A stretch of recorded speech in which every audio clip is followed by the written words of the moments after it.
My mother-in-law keeps inviting my husband's ex-girlfriend to every family dinner because she's the daughter she never had. So I gave her an ultimatum. When I married Nathan 3 years ago, I knew his ex, Juliana, dated him through college.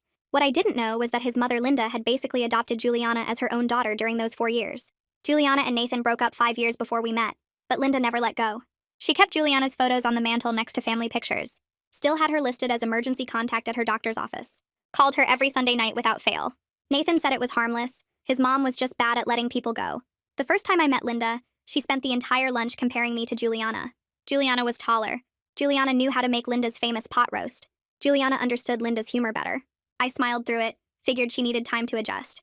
But 3 months into dating Nathan, we showed up for Sunday dinner, and Juliana was sitting at the table. Linda hadn't mentioned she'd be there. Juliana hugged Nathan for a full minute while I stood there holding the salad I'd brought. Linda said she thought it would be nice for everyone to catch up. Juliana spent the whole meal talking about her memories with Nathan, inside jokes, the trips they took together. Linda glowed like she was watching her favorite movie. This became the pattern.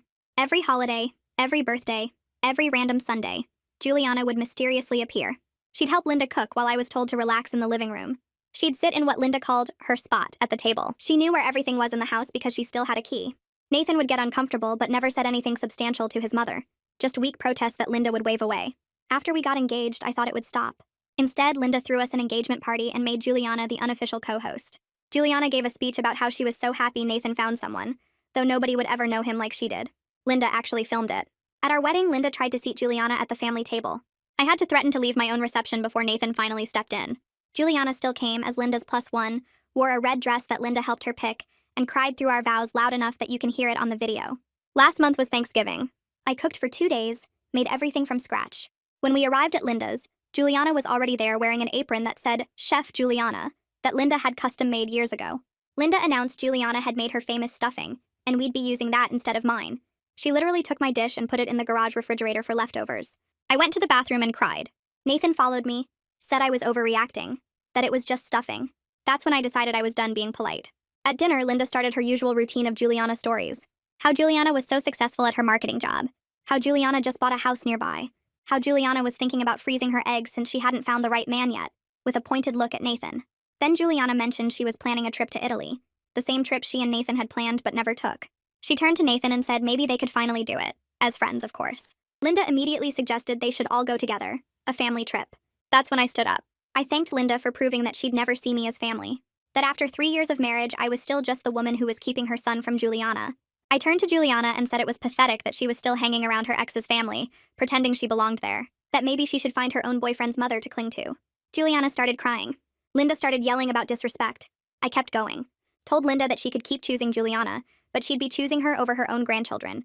Because I was pregnant, 12 weeks, and Linda would never meet this baby if Juliana was more important than her son's wife. Nathan stood up then, finally, and said we were leaving. Linda screamed that we couldn't leave, it was Thanksgiving. Nathan said Thanksgiving was for family, and clearly I wasn't considered family in this house. We left. Linda called Nathan 43 times that night. Juliana texted him saying I'd ruined everything, that their friendship was special. Nathan blocked Juliana's number and told his mother she had one choice. Either Juliana goes or we do. No middle ground. Linda chose Juliana. That was 3 weeks ago. Nathan's dad called yesterday. He said that we should have a family meeting because Juliana is pregnant with Nathan's baby. I hang up the phone and my hand is shaking so bad I almost drop it. Nathan is standing in our kitchen with his back against the counter, and his face has gone completely white like someone drained all the blood out of him. He's shaking his head back and forth, not saying anything, just making this weird noise in his throat like he can't get words out. I need to know right now if he cheated on me. I need to know if my husband slept with his ex and got her pregnant while I'm carrying his baby. The words come out loud and harsh. Nathan starts talking fast, tripping over his words. He swears he hasn't touched Juliana in over 5 years, not since they broke up way before we even met. He says he blocked her number 3 weeks ago right after Thanksgiving, and he hasn't responded to any of her calls or texts since then. His hands are moving around while he talks, and he keeps running them through his hair. He's saying this has to be a lie, that Juliana must be lying or his mother put her up to this somehow, but I can see doubt in his eyes. He's wondering what Linda might have done, what she might have planned. The panic in his voice makes my stomach hurt worse than it already does. I tell him we need a timeline right now. Every single time he saw Juliana or talked to her in the past year. He pulls out his phone with shaking hands and opens it to show me. The screen shows Juliana's contact with a blocked symbol next to it. He scrolls through his deleted messages folder and there's nothing from her that he responded to. He opens his location history and starts pulling up dates, showing me where he was on different days. His work, our house, the gym, the grocery store, all the normal places he always goes. We sit down at the kitchen table and I grab a notebook and pen. My hands are shaking so bad the pen keeps slipping, but I start writing everything down. Nathan goes through his calendar app month by month for the whole past year. Every family dinner at Linda's house, I was there with him. Every holiday, every birthday party, I was right beside him the whole time. He pulls up his credit card statements on his laptop and we go through every charge. Restaurants where we ate together. Gas stations near our house. The hardware store. The dry cleaner. Nothing weird or out of place. We do this for 2 hours straight. According to everything he's showing me, he hasn't been alone with Juliana once in the 3 years we've been together. The only times he even saw her were those awful family dinners where she showed up and I was sitting right there watching them the whole time. It's past midnight when I finally stop writing and my hand is cramping. I look at Nathan and he looks exhausted and scared. I need to talk to someone who isn't him because I'm spiraling and I can't think straight. I call Violet even though it's so late. She answers on the second ring and I can hear the worry in her voice when she says my name. I tell her what happened and she says she's coming over right now. 20 minutes later, she's at our door with Griffin. They're both in sweatpants and hoodies like they just rolled out of bed. Violet hugs me and I almost start crying, but I hold it together. We all sit in the living room and I show them my notes. Griffin reads through everything while Violet sits next to me holding my hand. Griffin looks up from the notebook and says if Juliana really is pregnant, a paternity test will prove everything one way or another. He's talking in this calm, logical voice that makes it sound simple. He says we shouldn't make any decisions or have any fights until we know the actual facts. Violet nods and squeezes my hand. It makes sense when he says it like that, but it feels impossible to just sit here and wait when I'm this angry and this scared. My baby is growing inside me right now, and I don't know if my husband betrayed me. I don't know if Linda and Juliana are lying or telling the truth. I feel like I'm going to throw up. Nathan tries calling his father back, but it goes straight to voicemail. Then Linda starts calling. Nathan's phone lights up on the coffee table with her name and photo. It rings and rings. He ignores it. It stops and immediately starts again. This happens 17 times in a row. The sound is driving me crazy. Finally, Nathan picks up and puts it on speakerphone so we can all hear. Linda's voice comes through crying and talking fast. She's saying we need to come over to her house right now. She keeps saying Juliana is devastated and Nathan needs to step up and do the right thing. She's talking about family meetings and responsibility and how we can't just ignore this. I reach over and grab the phone out of Nathan's hand. I tell Linda that Nathan isn't going anywhere until Juliana takes a paternity test. If she's really pregnant, we need medical proof and we need to know if it's actually his baby. My voice sounds stronger than I feel. Linda starts screaming. She's calling me a cruel person who's trying to destroy Juliana's life. She says Juliana would never lie about something this important. She's going on and on about how I've always been jealous of Juliana, and now I'm using this as an excuse to be horrible to her. I cut her off and tell her that Juliana has been way too involved with our family for years. I say Linda has enabled every single boundary violation and made excuses for Juliana's weird behavior. So forgive me for not just taking everyone's word about this. Linda is yelling so loud the phone speaker is crackling. Nathan takes the phone back from me. His voice is steady now, not panicked anymore. He tells his mother he will not discuss this any further until Juliana provides medical proof that she's pregnant and agrees to a paternity test. Those are his conditions, and they're not negotiable. Linda starts saying he's abandoning his child and he's being manipulated by me. Nathan says those are his terms, and then he hangs up. The sudden silence in the room feels heavy. Violet and Griffin are staring at us. My heart is pounding, so hard I can feel it in my throat. Nathan puts his phone face down on the table and looks at me. I don't know what happens next, but I know nothing will ever be the same. That night, I'm in the bathroom throwing up for the 3rd time. The stress mixed with pregnancy hormones has my stomach completely wrecked. Nathan sits on the floor next to me with his back against the wall. He keeps saying he's sorry over and over. He swears he didn't do anything wrong, but his voice sounds desperate, like he knows I might not believe him. I wipe my mouth with a towel and lean back against the tub. My whole body is shaking. I look at him sitting there and I realize I genuinely don't know if I trust what he's telling me. 3 years of marriage and I can't tell if my husband is lying about getting another woman pregnant. That thought makes me want to throw up again. He reaches for my hand, but I pull it away. I need space to think, even though thinking makes everything worse. We stay in the bathroom until almost 3 in the morning. Neither of us can sleep. Every time I close my eyes, I see Linda's face or imagine Juliana with Nathan or picture my baby growing up in a broken home. The next morning, I wait until Nathan goes to take a shower, and then I call my sister Coraline. She lives 2 states away, but we talk every week. She answers on the second ring, and I can barely get the words out before I start crying. I tell her everything about Juliana claiming to be pregnant, and Linda demanding a family meeting and how I don't know if Nathan cheated on me. Coraline doesn't even hesitate. She says she's booking a flight right now for this afternoon. She says I need family who's actually on my side, and she doesn't trust Nathan's version of events until she can verify everything herself. She tells me not to make any big decisions until she gets there. Hearing her voice makes me feel less alone, but also more scared because if my sharp sister doesn't automatically believe Nathan, then maybe my doubts are valid. That afternoon, I pick Coraline up from the airport. She hugs me tight in the arrivals area, and I almost lose it again. She's wearing jeans and a blazer like she came straight from work. On the drive home, she asks me detailed questions about the timeline and Nathan's behavior. She wants to know exact dates and specific interactions. I tell her everything I can remember while she takes notes on her phone. When we get to the house, Nathan is sitting at the kitchen table looking exhausted. Coraline walks right up to him and starts asking questions like she's deposing a witness. She's a paralegal and she knows how to spot lies and inconsistencies. She asks where he was on specific dates going back months. She wants to know about his work schedule and business trips and any time he was out of my sight. Nathan answers every question without getting defensive. He pulls out his phone and shows her his calendar. He offers to print his credit card statements. Coraline takes notes on everything. I sit at the table watching this interrogation happen in my own kitchen. Part of me feels bad for Nathan, but a bigger part of me is grateful that someone with legal training is helping me figure out the truth. Coraline asks about his relationship with Juliana and when he last saw her. Nathan explains it was always at his mother's house with me present. He shows Coraline the blocked number and the text messages he never responded to. She photographs everything with her phone. After an hour of questioning, she tells Nathan she needs all his phone records and credit card statements and work calendar for the past year. Nathan agrees immediately. He says he'll get everything together tonight. Coraline nods and tells him she'll cross-reference everything and verify his timeline. She says she'll know by tonight if there are any gaps that could indicate secret meetings. While Coraline takes over our dining room table with Nathan's records spread everywhere, I make an appointment with a lawyer. Violet recommended a family lawyer named Samuel Mercer, who helped her cousin through a divorce. I call his office and explain I need to see him as soon as possible. The receptionist hears the panic in my voice and squeezes me in for late afternoon. I need to know what my options are if Nathan really did father Juliana's baby. I need to understand my rights regarding my own pregnancy, and our house, and our money. The not knowing is killing me. Samuel's office is in a building downtown. The waiting room has leather chairs and paintings of sailboats. I fill out intake forms with shaking hands. When Samuel calls me back, he's younger than I expected, maybe 40, with kind eyes. I sit in his office and tell him everything. He listens without interrupting and takes notes. Then he starts explaining the reality of my situation in terms I can understand. He says if Nathan did father Juliana's baby, I can absolutely file for divorce. But Nathan would still have parental rights and obligations to both children. He walks me through custody arrangements and child support calculations. He explains how assets get divided in our state. He uses a whiteboard to show me different scenarios with percentages and timelines. Every word he says makes this nightmare feel more real and concrete. I'm not just dealing with emotional betrayal anymore. I'm looking at legal processes and financial splits and custody schedules. My hand goes to my stomach where my baby is growing, and I feel sick thinking about sharing custody and coordinating drop-offs and explaining to my child why mommy and daddy don't live together. I also ask Samuel about Linda's legal rights regarding grandchildren.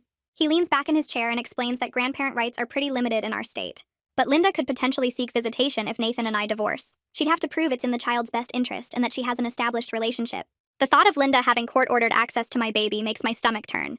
I imagine her poisoning my child against me the way she's tried to poison Nathan against our marriage. Samuel sees my face and says we can include provisions in any custody agreement that limit third-party contact. He says we're getting ahead of ourselves, though. First, we need to know if Juliana is actually pregnant and if Nathan is actually the father. He recommends we demand a paternity test before making any legal moves. I leave his office with a folder full of information and a bill for $300. My head is spinning with legal terms and worst-case scenarios. When I get home, Coraline is still at the dining room table surrounded by papers and her laptop. She's been working for hours cross-referencing everything Nathan gave her. Nathan is in the kitchen making dinner like everything is normal. The smell of cooking makes me nauseous again. Coraline looks up when I walk in. She says she needs another hour to finish. I sit on the couch and try to process everything Samuel told me. The house feels different now. Every room holds memories of the life Nathan and I built together, but now I'm calculating how we'd divide everything. Which furniture would I take? Whether I'd have to sell the house. How we'd split holidays with our daughter. By evening, Coraline calls us both into the dining room. She's organized everything into neat piles. She sits us down and starts presenting her findings like she's in a courtroom. Based on Nathan's documented evidence, there's no gap in his timeline that would allow for an affair with Juliana. His credit card statements show no unexplained charges. His work calendar matches his phone location data. His text messages and call logs show no suspicious patterns. She's been thorough and methodical. If Nathan was having an affair with Juliana, he would have had to be incredibly sophisticated about covering his tracks. Coraline looks at me and says, either Nathan is a liar who's thought of everything, or he's telling the truth, and Juliana is lying about the pregnancy or the paternity. Griffin speaks up from where he's been sitting quietly. He says there's a third option we haven't considered. Juliana could be pregnant by someone else and claiming it's Nathan's baby to force her way back into the family. Linda has made it clear she'd choose Juliana over her own son. Maybe Juliana sees a pregnancy as her ticket back into Linda's good graces and Nathan's life. The room goes quiet. That possibility hadn't occurred to me. It would explain why Juliana made this announcement now right after Linda chose her over Nathan. It would explain why Linda immediately called for a family meeting without asking for any proof. Coraline nods slowly. She says that's actually a smart theory. Juliana has been obsessed with Nathan for years. Linda has enabled that obsession. A fake pregnancy or a real pregnancy with someone else's baby would be the ultimate manipulation. Nathan looks like he might throw up. He says he can't believe Juliana would do something that cruel. But then he stops himself. He says actually yes, he can believe it after everything else. Nathan's phone rings and we all freeze. It's his dad calling. Nathan puts it on speaker. His dad's voice sounds different this time. Less certain, more confused. He says Linda is still insisting on this family meeting, but he's starting to have questions himself. He admits that Juliana only told Linda about the pregnancy yesterday morning. Linda immediately called him and demanded he call Nathan about a family meeting. She didn't ask Juliana for any proof or medical records. She just accepted it as truth and started making plans. Nathan's dad says he's been thinking about it all day and something feels off. He says Linda has been acting strange lately, more obsessed with Juliana than usual. He asks Nathan directly if there's any possibility this baby is his. Nathan says absolutely not. He hasn't been alone with Juliana in over 5 years. He hasn't responded to any of her messages or attempts at contact. His dad is quiet for a long moment. Then he says that's what he thought. He says he'll talk to Linda about getting proof before any family meeting happens. Nathan thanks him and hangs up. We all sit there looking at each other. The situation is shifting. Linda's story is starting to crack. But I still don't have answers. I still don't know if Juliana is really pregnant, or if she's lying, or if there's some other explanation I haven't thought of. All I know is that my 12-week-old baby is growing inside me while my marriage hangs in the balance, and my mother-in-law might be orchestrating the whole thing. I grab my phone and call Nathan's dad back before I can second-guess myself. He answers on the first ring and his voice sounds tired. I tell him we need Juliana to provide a dated ultrasound photo and medical records proving she's actually pregnant, plus her written agreement to a paternity test the moment the baby is born. The line goes quiet for what feels like forever. I can hear him breathing on the other end. Finally, he says that's reasonable, that he'll talk to Linda about making this happen. He sounds relieved that we're asking for proof instead of just accepting it or immediately filing for divorce. Nathan takes the phone and tells his dad we're not trying to be difficult, but we need facts before we destroy our lives over this. His dad agrees and promises to call back after talking to Linda. An hour passes and I'm pacing the kitchen while Coraline makes tea nobody's drinking. Nathan sits at the table with his head in his hands. Violet and Griffin are still here. Nobody wants to leave until we know what's happening. My phone rings and Linda's name flashes on the screen. I answer and put it on speaker. Linda starts yelling immediately about how we're demanding proof and calling Juliana a liar. Her voice is shaking with rage. She says Juliana is too upset to deal with our accusations and that Nathan should be supporting her through this difficult time instead of protecting his jealous wife. I can hear her breathing hard like she's been crying or screaming. She keeps saying Juliana would never lie about something this serious, that we're being cruel and heartless. Something inside me snaps. I tell Linda that she's been trying to destroy my marriage since the day I met Nathan, that her obsession with Juliana is sick and wrong. My voice gets louder with each word. I say that if Juliana won't provide proof, then we know she's lying, and Linda is either helping her lie or too blind to see she's being used. I tell her that normal mothers don't keep their son's ex-girlfriend around for years after the breakup. Normal mothers don't invite exes to family dinners and holidays. Normal mothers don't have their son's ex as an emergency contact at the doctor's office 5 years after they broke up. I'm shaking, and my hands are gripping the phone so hard my knuckles turn white. Coraline puts her hand on my shoulder, but I keep going. I tell Linda that Juliana is pathetic for hanging around, and Linda is pathetic for encouraging it. Nathan stands up and takes the phone from me. For the first time since I've known him, he speaks to his mother with real force in his voice. He tells her that her relationship with Juliana has always been wrong and inappropriate, and he's done enabling it. He says we won't be attending any family events or taking any calls until Juliana provides medical proof and agrees to paternity testing. His voice doesn't shake at all. Linda starts crying and saying he can't do this to her, but Nathan talks right over her. He says she made her choice when she picked Juliana over her own son 3 weeks ago, and now she needs to live with the consequences. He hangs up while she's still talking. The house goes completely silent. Nobody moves or speaks for a long minute. Nathan drops the phone on the table and sits back down. Violet breaks the silence by saying that was the right thing to do. Griffin agrees and says Nathan should have set those boundaries years ago. Coraline squeezes my hand and tells me I did good standing up for myself. But I don't feel good. I feel sick and scared and angry all at the same time. 2 days pass and we don't hear anything from Linda. Not a single call or text. Nathan checks his phone constantly like he's waiting for her to reach out, but nothing comes. He's anxious about the silence. Keeps saying his mother has never gone this long without contacting him. But he also seems lighter somehow, like a weight has been lifted. He's not constantly checking his phone for her calls or managing her feelings or explaining her behavior. We spend the 2 days just being together, watching movies, talking about the baby, pretending everything is normal. Coraline stays with us and helps around the house. Violet checks in twice a day. Everyone is waiting to see what happens next. On the 3rd day, there's a knock on our door at 8 in the morning. Nathan answers it, and his dad is standing there looking completely exhausted. He didn't call first or text to say he was coming. He's wearing the same clothes from 2 days ago, and his eyes are red. He asks if he can come in and talk to us about what's really been going on with Linda and Juliana. Nathan steps aside and lets him in.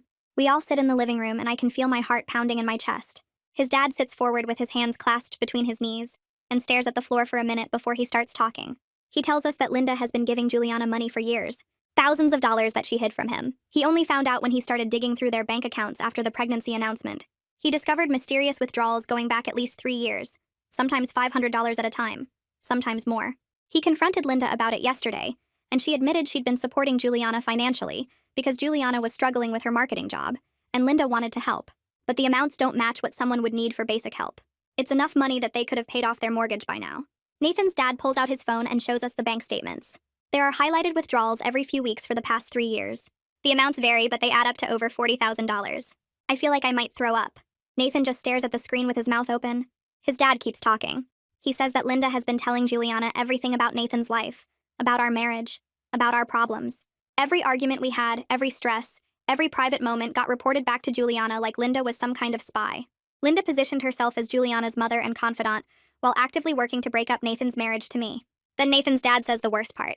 He found text messages between Linda and Juliana from right before Thanksgiving. Linda told Juliana about my pregnancy before Nathan and I announced it at dinner. The texts show them discussing how my pregnancy would change everything, and Juliana needed to act fast. His dad hands Nathan the phone and I lean over to read the messages. Linda wrote that Nathan would be tied to me forever once the baby came, that Juliana was running out of time to win him back. Juliana responded asking what she should do. Linda wrote back telling her to make Nathan jealous, to remind him of what they had together, to show him that she was still available and still the better choice. I grab the phone and scroll through more messages. There are dozens of them going back months. Linda telling Juliana about fights Nathan and I had. Juliana asking if Nathan seemed happy with me. Linda saying no, that Nathan seemed stressed and trapped. Juliana saying maybe she should reach out to him. Linda encouraging her to do it. The messages get worse as I keep reading. Linda suggesting Juliana should get pregnant to force Nathan's hand. Juliana saying she didn't know if she could do that. Linda saying desperate times call for desperate measures. My hands start shaking so hard I almost drop the phone. The room spins around me and I have to close my eyes. Linda orchestrated this entire situation. She told Juliana I was pregnant, and suddenly Juliana announces she's pregnant too with Nathan's baby. The timing wasn't a coincidence. Linda created a crisis designed to destroy my marriage and push Nathan back to Juliana. I hand the phone to Nathan and run to the bathroom where I throw up everything in my stomach. I come back from the bathroom and Nathan's dad is still sitting there looking like he aged 10 years in the past hour. He pulls out a stack of papers from his jacket pocket and sets them on the coffee table between us. Nathan reaches for them, but his hands are shaking. So bad he can barely pick them up. I lean over to read with him, and the first message makes my stomach drop all over again. Linda wrote to Juliana 2 months ago saying she noticed Nathan seemed distant and unhappy, that maybe the marriage wasn't working out like everyone hoped. Juliana responded asking if Linda thought there was still a chance for them. Linda wrote back that she always believed Nathan made the wrong choice, that some people are just meant to be together no matter what. I flip through more pages and they get worse with everyone. Linda telling Juliana about a fight Nathan and I had over his work schedule. Juliana asking if that meant he was pulling away from me. Linda saying yes, that Nathan was probably realizing he settled for the wrong woman. There are messages where Linda gives Juliana details about our life that she had no business sharing. What time Nathan gets home from work, what gym he goes to, what restaurants we like. Juliana thanking her for keeping her updated, saying it helps her feel still connected to him. I find a message from 3 weeks before Thanksgiving where Linda tells Juliana that I seem stressed and tired all the time, that Nathan mentioned I was acting different. Juliana asks if Linda thinks something is wrong with our marriage. Linda responds that she hopes so, that it would give Nathan a chance to correct his mistake. My hands start cramping from gripping the papers so tight. Nathan is reading over my shoulder and I can hear his breathing getting faster and more shallow. His dad just sits there with his head down, not looking at either of us. I keep flipping and find the messages from right after Thanksgiving. Linda wrote to Juliana the day after our blow-up saying that I announced my pregnancy at dinner and stormed out. Juliana's response is just one word asking if Linda is sure. Linda confirms it and says this changes everything, that once the baby comes, Nathan will be trapped with me forever. Juliana writes back asking what she should do. Linda tells her she needs to act fast, that she needs to remind Nathan of what they had together, that she needs to show him there's still a chance for them to be happy. Juliana says she doesn't know how to do that. Linda suggests the Italy trip, bringing up old memories, making him jealous. Then Linda writes something that makes me want to throw up again. She tells Juliana that if she really wants Nathan back, she should consider getting pregnant too, that a baby would force Nathan to choose, would make him realize he still has feelings for her. Juliana responds saying she doesn't think she can do that it seems crazy. Linda writes back saying desperate times call for desperate measures, that sometimes you have to fight for what you want. The next message is from a week ago. Juliana tells Linda she's been thinking about the pregnancy idea, that maybe it would work. Linda encourages her, says that Nathan would step up and do the right thing if Juliana was carrying his child. Juliana asks how she would even make that happen. Linda suggests telling people she's already pregnant, that the announcement alone would create enough chaos to break up our marriage. Juliana seems hesitant, but Linda keeps pushing, saying this is Juliana's last chance before the baby arrives, and Nathan is tied to me permanently. The final message is from 2 days ago. Juliana tells Linda she's ready to do it, that she'll say she's pregnant with Nathan's baby. Linda responds with several heart emojis and says she'll help make sure everyone believes it. I drop the papers on the floor and stand up because I need to move or I'm going to start screaming. Nathan is still sitting there staring at the last page with his mouth hanging open. His dad finally looks up and his eyes are red like he's been crying. He tells us he confronted Linda last night after he found these messages. She broke down and admitted everything, but kept saying she just wants Juliana to be happy, that Juliana is like a daughter to her.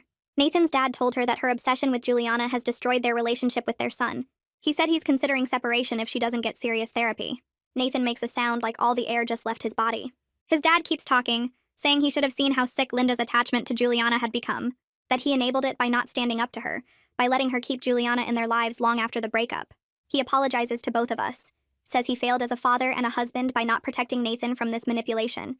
I sit back down because my legs won't hold me anymore. Nathan picks up the papers again and reads through them one more time like he's hoping they'll say something different. His dad pulls out his phone and shows us more messages, ones he didn't print. Linda telling Juliana that Nathan married the wrong woman. Juliana responding that she always felt like Nathan was the one who got away. Linda saying they were meant to be together, that she knew it from the first time Juliana came to Sunday dinner all those years ago. Juliana asking if Nathan ever talks about her. Linda saying yes, that he mentions her all the time, which I know is a complete lie because Nathan barely spoke about Juliana until she started showing up everywhere. I find another message where Linda tells Juliana about a work promotion Nathan got last year. Juliana congratulates him through Linda instead of directly, and Linda responds saying that Juliana understands Nathan better than I ever could. There's a whole thread about our wedding where Linda complains to Juliana about the planning, about how I didn't want Linda's input on anything. Juliana sympathizes and says I'm probably intimidated by Linda's close relationship with Nathan. Linda agrees and says she tried to be welcoming, but I shut her out from the beginning. I read these messages and I want to laugh, because the rewriting of history is so extreme. Linda made my life hell from day one, and now she's telling Juliana that I was the problem. Nathan finally speaks and his voice sounds destroyed. He asks his dad why he called us about Juliana's pregnancy if he had doubts. His dad admits that Linda was standing right there coaching him on what to say. He went along with it at first because he didn't want to believe his wife would do something this manipulative.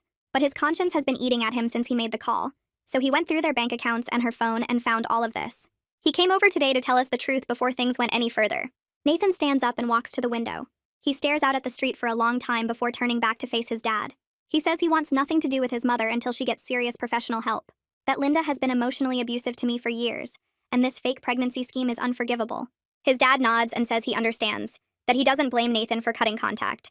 Nathan tells him that Linda has been trying to destroy our marriage since before it started, that she's been working against us this entire time. His dad agrees and says the text messages prove it beyond any doubt.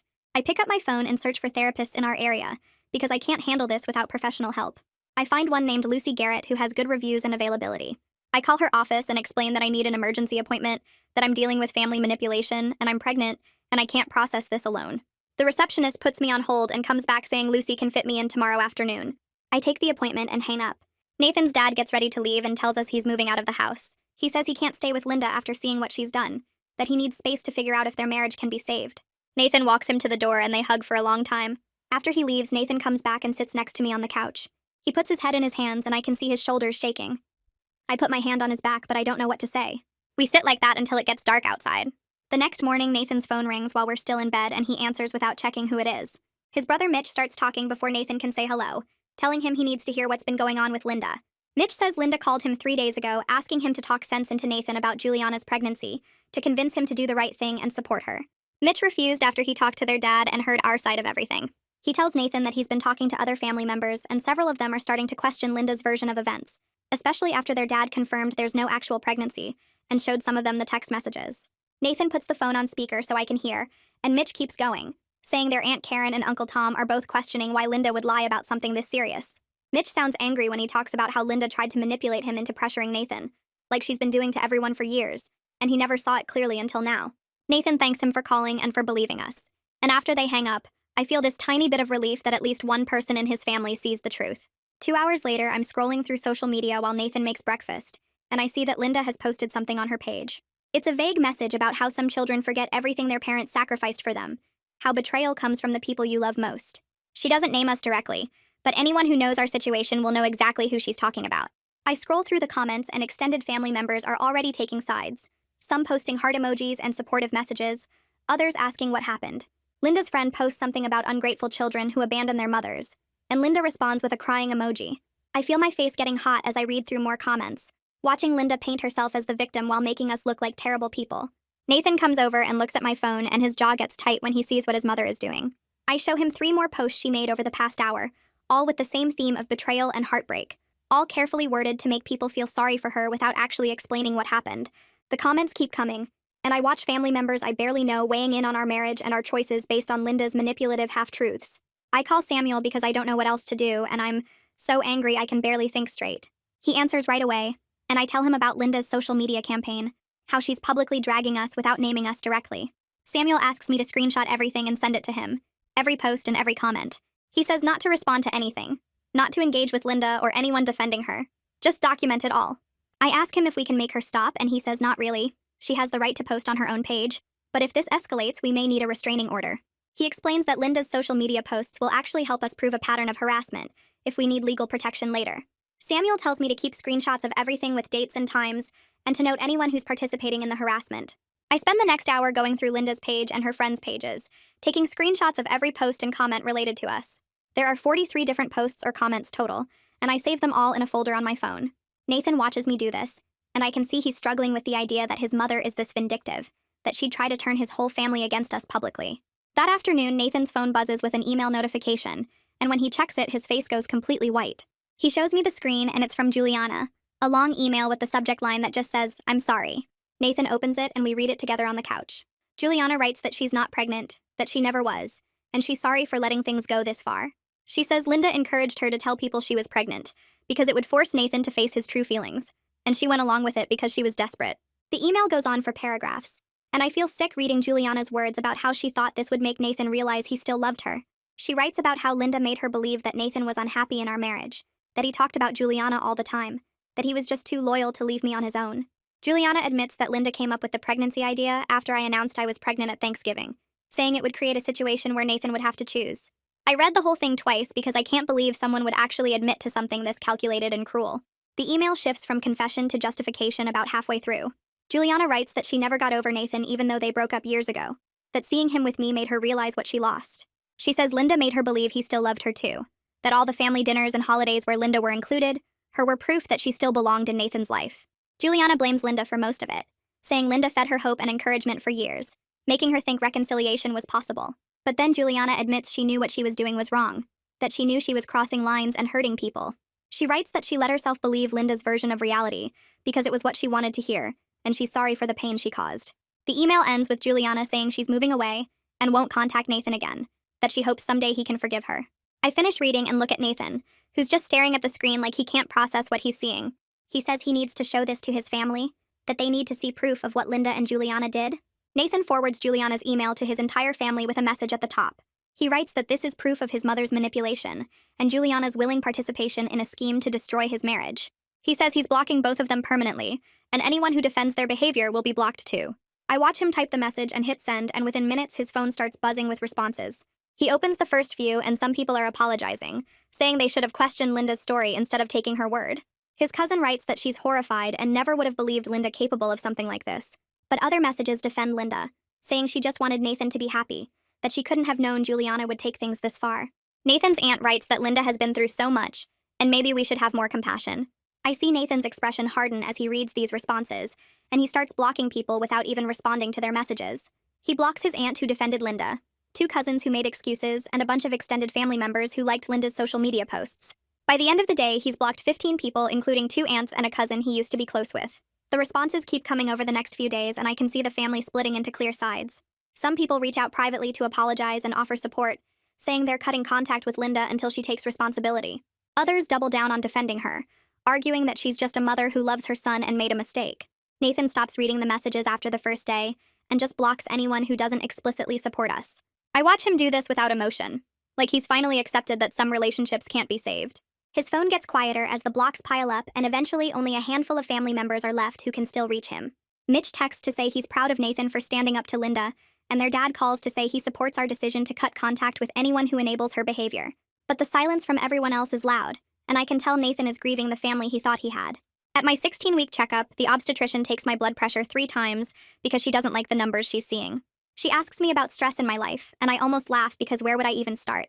I tell her about the family drama and the fake pregnancy and the social media harassment, and she listens with concern on her face. She takes my blood pressure again, and it's even higher than before, and she says this is dangerous for me and the baby. The obstetrician puts me on modified bed rest immediately, saying I need to stay off my feet as much as possible and avoid any stressful situations. She explains that high blood pressure during pregnancy can lead to serious complications, that I need to prioritize my health and my baby over family drama. I start crying in the exam room because I feel like I'm failing at everything. Like the stress Linda caused is now threatening my baby. The obstetrician is kind but firm, telling me that bed rest isn't optional and Nathan needs to take over all household responsibilities. She schedules me for a follow-up in 2 weeks and says if my blood pressure doesn't improve, she'll have to consider more serious interventions. Nathan takes a week off work as soon as we get home from the appointment. He calls his boss and explains the situation, and they give him the time without any issues. I watch him transform into someone I haven't seen before, someone who takes charge and handles everything without being asked. He cooks all our meals, does the laundry, cleans the house, and won't let me do anything more strenuous than sitting on the couch. When his phone rings with calls from family members, he rejects them immediately and blocks the numbers if they keep trying.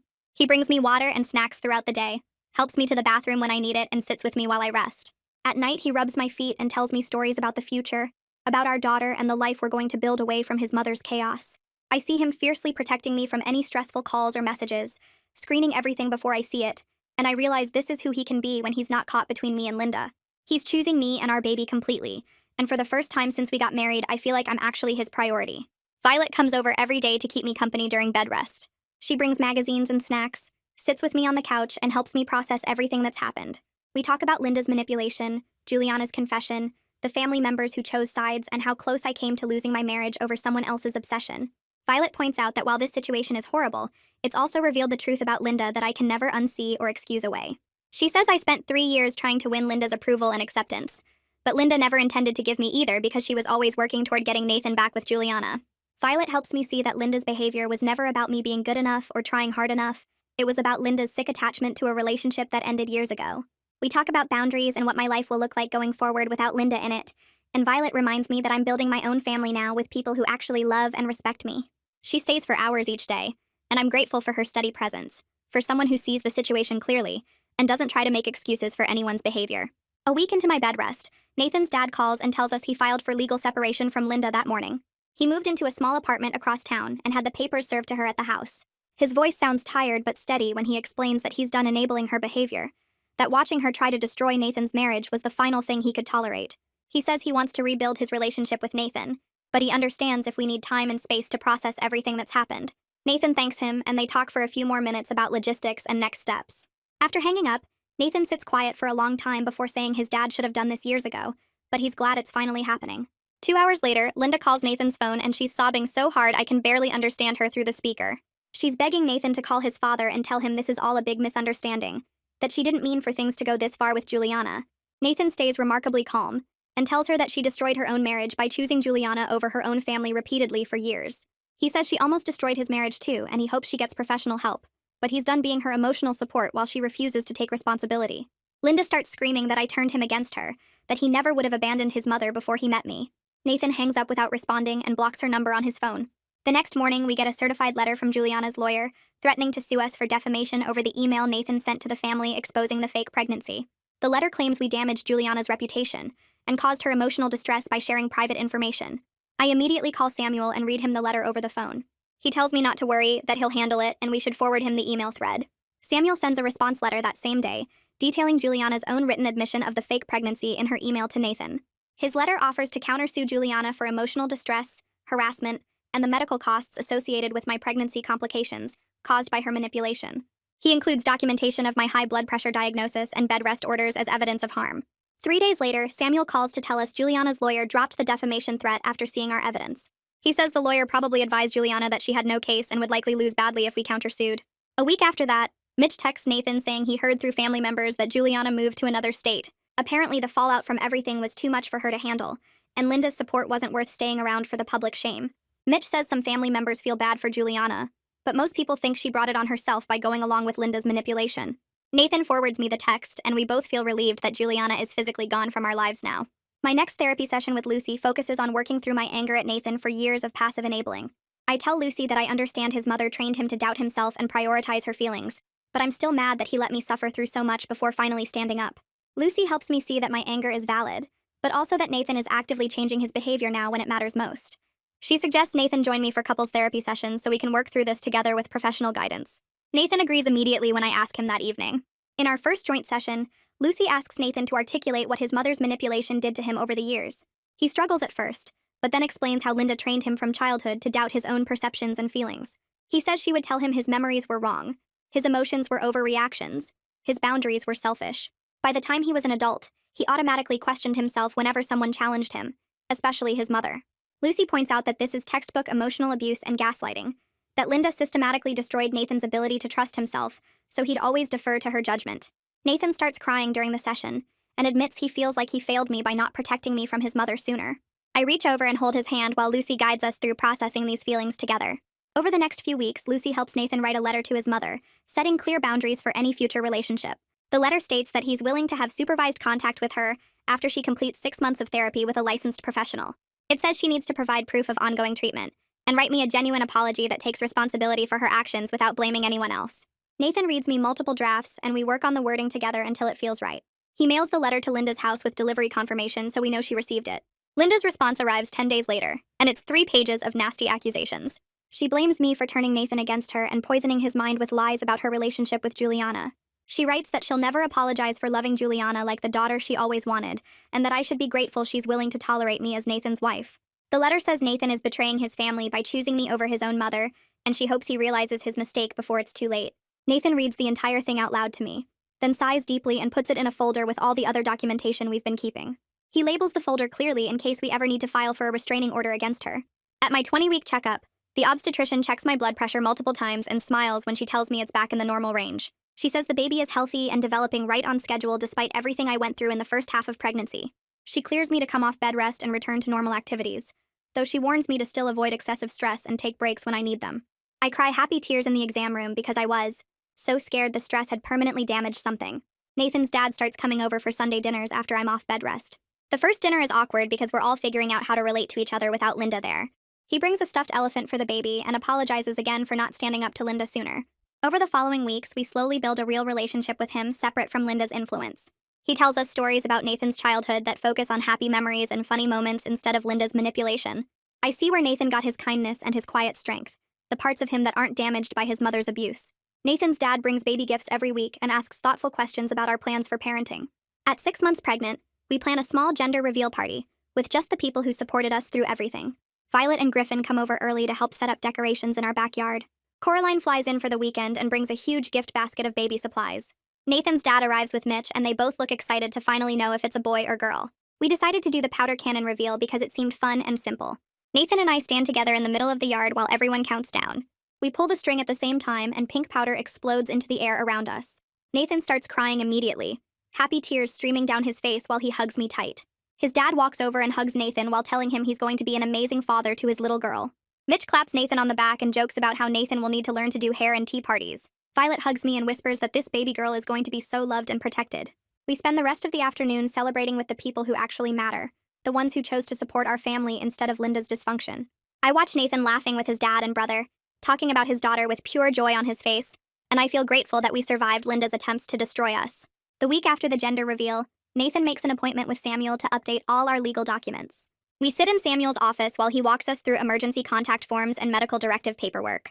Nathan removes Linda's name from every single document and adds Violet and his dad instead.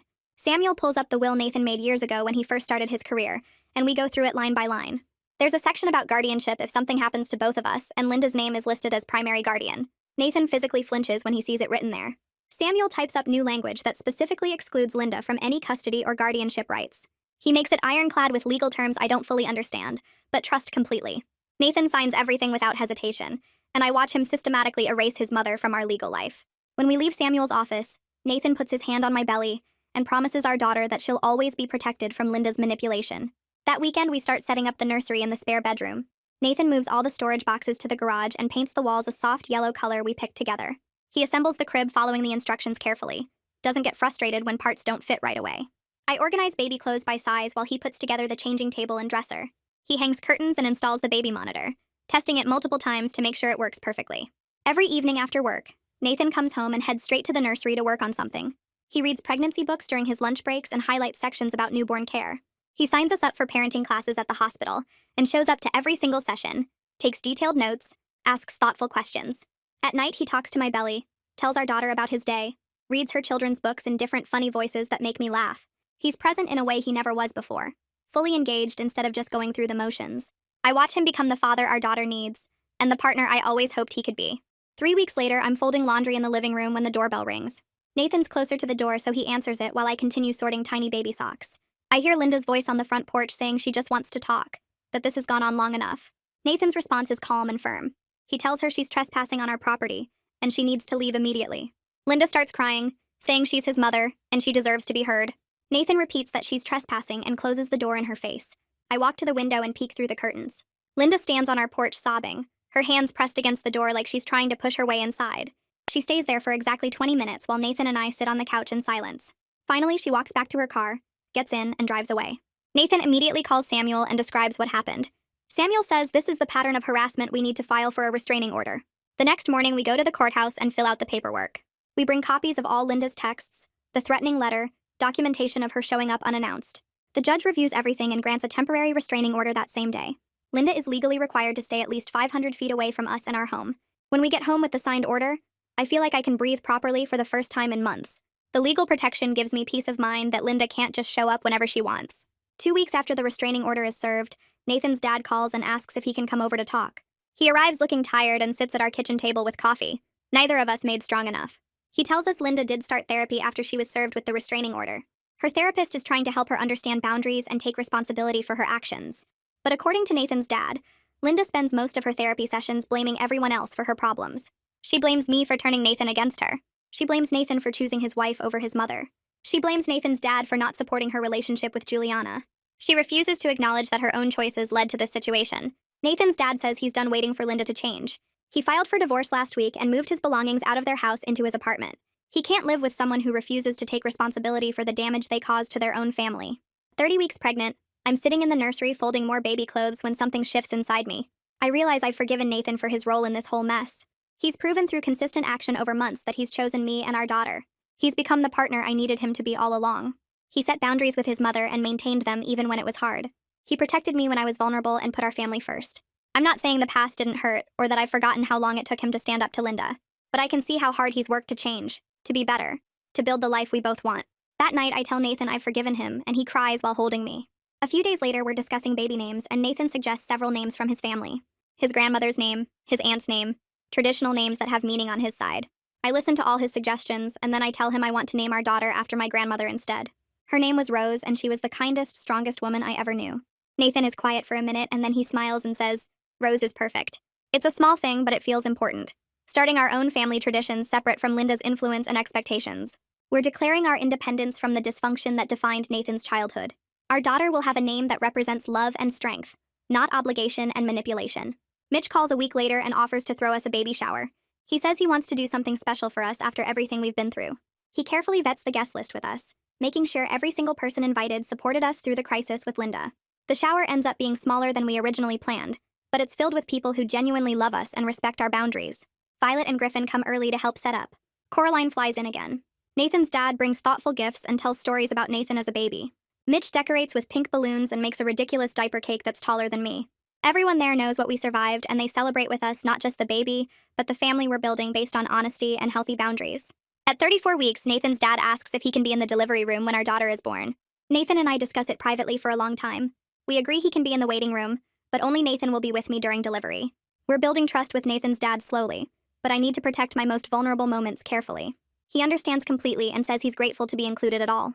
4 weeks later, at exactly 38 weeks pregnant, my water breaks at 2 in the morning. Nathan is everything I need during labor. He's calm when I'm panicking, supportive when I'm exhausted, completely focused on me through every contraction. He holds my hand and breathes with me and tells me I'm strong when I don't feel strong at all. After 14 hours of labor, our daughter is born healthy at 7 pounds 2 ounces. The nurse places her on my chest and she's perfect. Absolutely perfect. Nathan is sobbing while he holds her for the first time, his hands shaking as he touches her tiny fingers. He looks at me with pure joy on his face and thanks me for giving him this gift, this chance to be the father he always wanted to be. Nathan's dad comes into the hospital room an hour later, and he's carrying a small pink teddy bear. He asks permission before approaching my bed, and I nod, because he's been nothing but respectful through everything. He looks at our daughter sleeping in Nathan's arms, and his eyes fill with tears. Nathan carefully passes her to him, and his dad holds her like she's made of glass. He touches her tiny hand and whispers that he's going to protect her from the kind of manipulation he failed to protect Nathan from. He promises her she'll grow up knowing what healthy family looks like, and I believe him because his actions have matched his words for months now.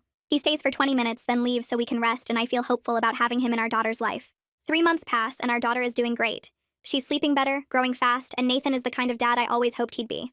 Our marriage feels stronger than it ever was before all the chaos started. Mitch calls every few weeks to check in, and he mentions that Linda is still going to therapy, but she hasn't really changed much. She still talks about Juliana sometimes and blames me for everything that happened. We're okay with that because we've built our own family now. One based on honesty and respect instead of manipulation and guilt. Nathan tells me one night while we're watching our daughter sleep that he's grateful this whole crisis happened before she was born. He says now she'll grow up in a home where manipulation isn't tolerated and boundaries actually mean something, and I realize he's completely right. We took something horrible and used it to become better parents and better partners to each other.